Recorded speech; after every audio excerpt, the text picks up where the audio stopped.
कधी तुम्ही स्वतःला प्रश्न विचारलाय का? जर मी आज मरण पावलो, तर खरंच माझं उद्या काय होईल?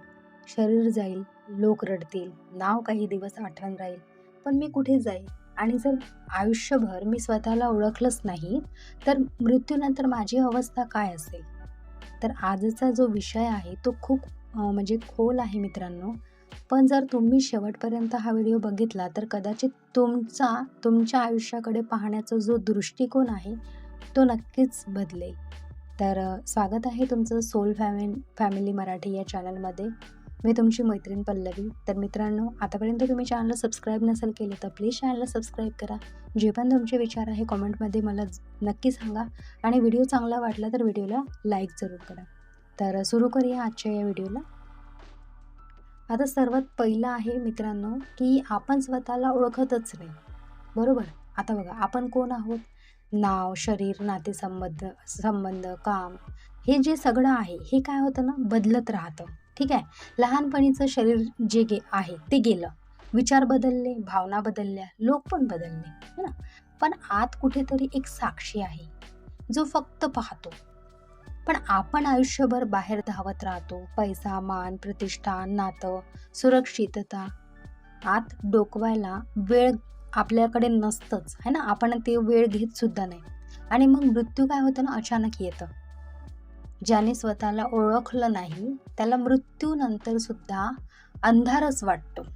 म्हणून काय होतं ना, हे जेही नातेसंबंध आपल्या जीवनात येत असतात, की लहानपणी आपण वेगळे असतो, तेव्हा आपल्यात काही विचार नसतात. जसं मोठं व्हायला लागतो, तसं सर्व गोष्टी चेंज होतात, आहे ना?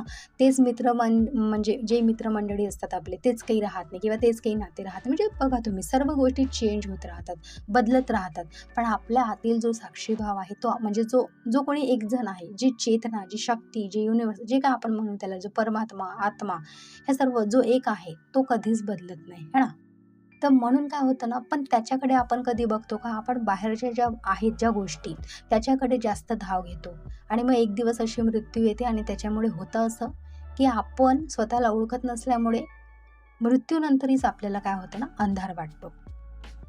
आता सगळ्यात महत्त्वाचं आहे मित्रांनो, मृत्यूनंतर काय घडतं? बघा, ज्याने स्वतःला ओळखलंच नाही, त्याचं मन अजूनही अपूर्ण इच्छांनी भरलेलं असतं. म्हणजे कसं बघा, अपूर्ण राग, अपूर्ण प्रेम, अपूर्ण महत्त्वाकांक्षा.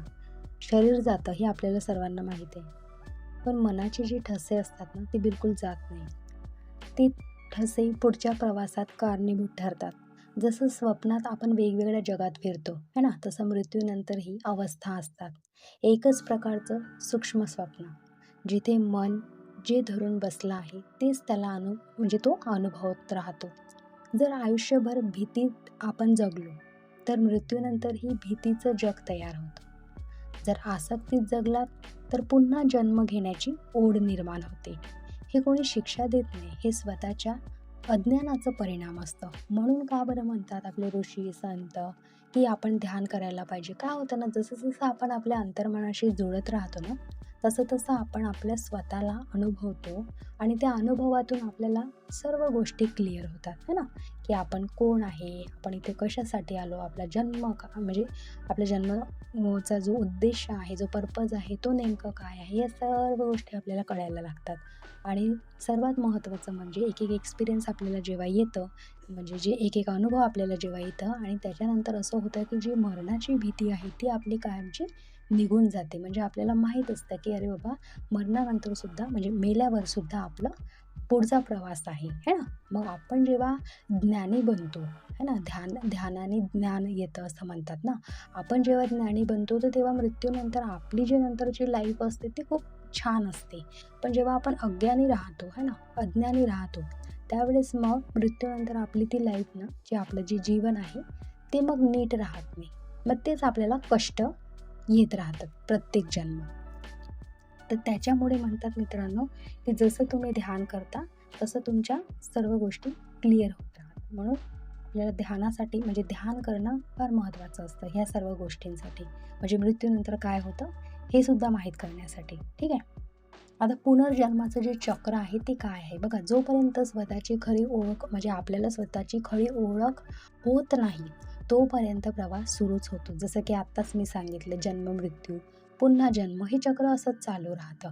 कारण आत एक शोध जो आपला आहे, तो काय होतो ना, हा अपूर्ण राहतो.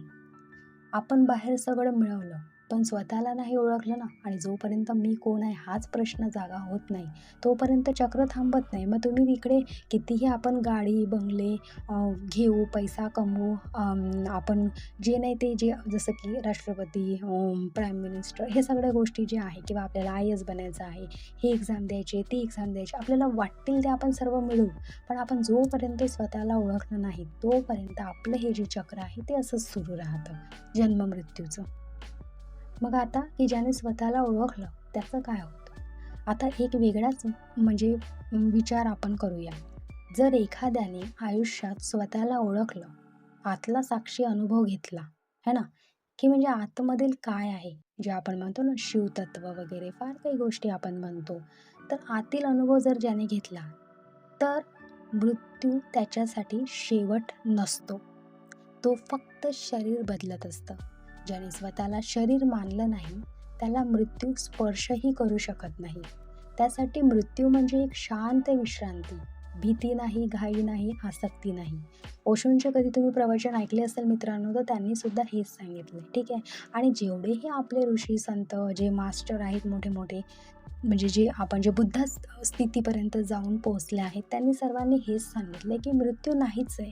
मृत्यू म्हणजे आपला हा जो जीवन सुरू आहे याच्यासाठी आपण घेतलेला एक काही जो आपण म्हणू त्याला विश्रांती, है ना? एक पण थोडा तात्पुरता ब्रेक घेतला.